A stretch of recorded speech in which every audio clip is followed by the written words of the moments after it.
Pagi ini saya masih melanjutkan khotbah saya minggu lalu tentang perjalanan iman.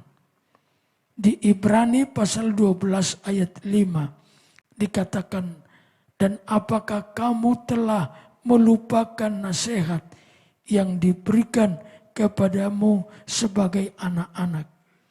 Hai anakku, jangan anggap enteng didikan Tuhan dan jangan merasa kecil hati ketika kamu ditegurnya.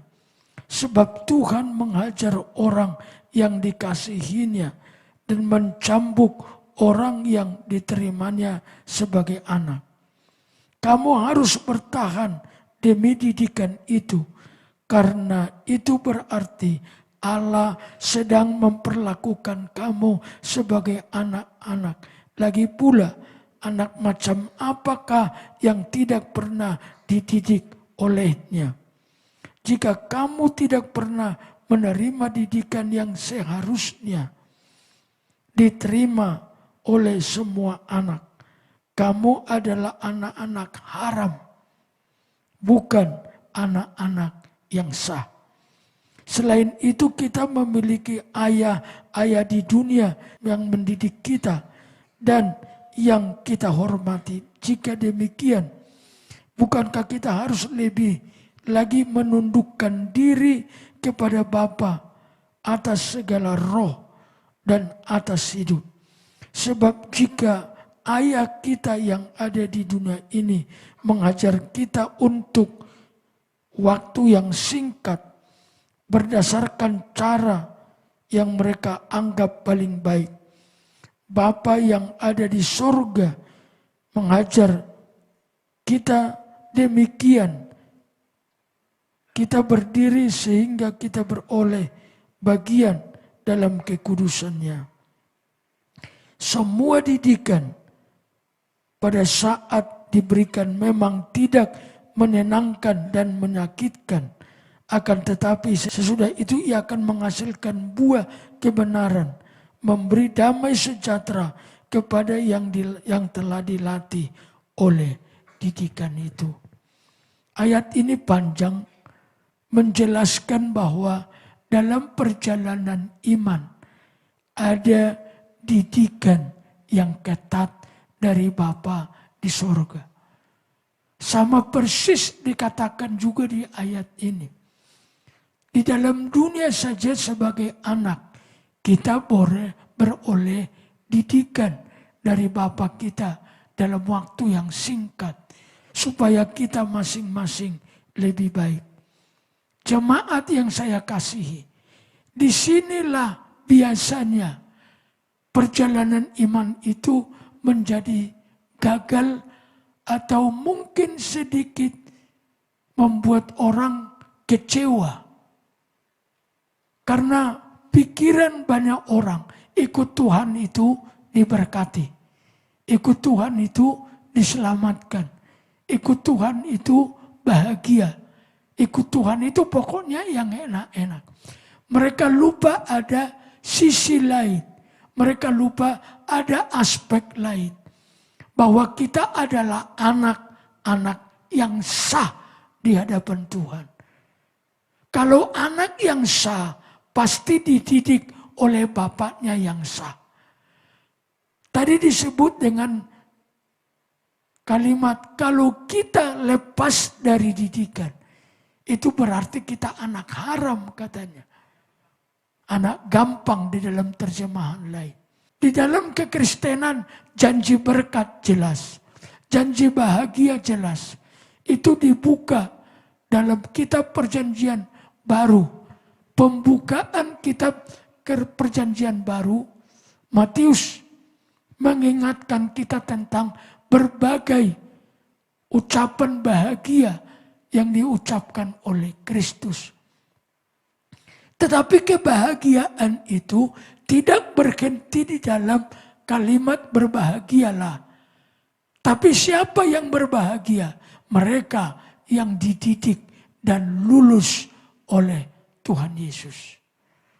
Mari kita siap diingatkan, dinasehati. Itulah yang pertama. didikan harus ada di dalam perjalanan iman.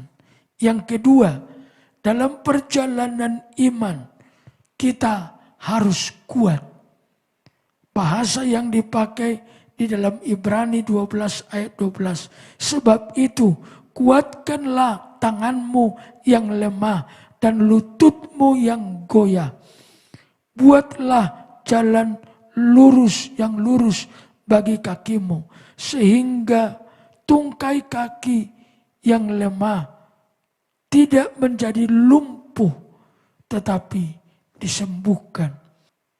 Harus kuat, katakan amin. Jemaat Bukit Sion harus kuat. Dalam melayani ada tantangan. Ada kadang-kadang godaan-godaan iblis yang tidak selalu sesuai dengan pikiran kita. Maka mereka yang melayani harus siap berkorban. Berkorban dalam banyak hal. Terutama korban perasaan. Maka saya berdoa dan berharap Bukit Sion, jemaat harus kuat. Amin.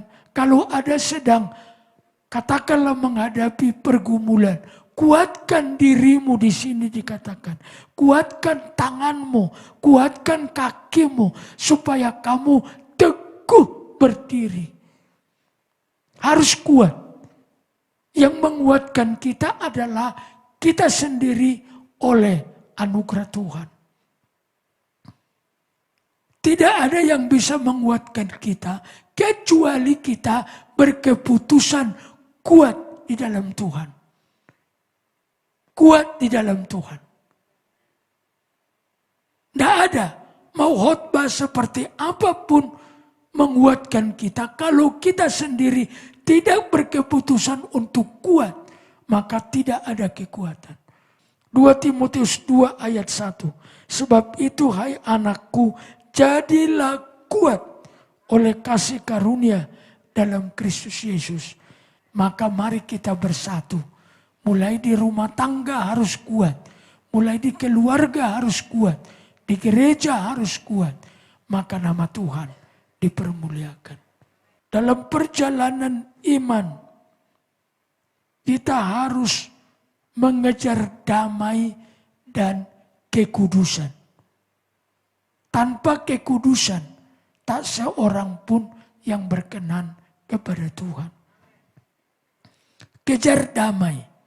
Karena kerajaan Allah ialah soal damai sejahtera, sukacita, dan kebenaran. Semua berlomba, itu ditulis di Ibrani 12. Kejarlah perdamaian dengan semua orang. Dan kejarlah kekudusan. Sebab tanpa kekudusan tidak seorang pun dapat melihat Tuhan. Amsal 4:23. Jaga hatimu dengan kewaspadaan. Karena dari sini terpancar kehidupan. Jadi kalau hidupnya hidup murub. Kalau hidup ini murub, itu berarti hatinya murub. Tapi kalau hidup ini tidak murub, itu hatinya dingin. Hatinya jangan-jangan sampai pahit. Jangan. Jaga kekudusan. Kita semua harus kudus.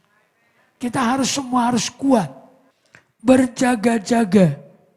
Jangan sampai ada yang kehilangan anugerah. Ibrani 12 ayat 15. Pastikan supaya jangan ada seorang pun yang kehilangan anugerah. Pastikan jangan ada lagi yang kehilangan anugerah. Maka kalau disimpulkan ada 8 nasihat untuk perjalanan iman kita. Yang pertama, perjalanan itu ibarat perlombaan. Dalam perjalanan iman itu harus fokus kepada Yesus. Dalam perjalanan iman ini tidak boleh mudah putus asa. Yang keempat, harus rela bergumul melawan dosa. Jangan lupa dalam perjalanan iman ada didikan dari sorga. Yang ketujuh, kejar perdamaian dan kekudusan.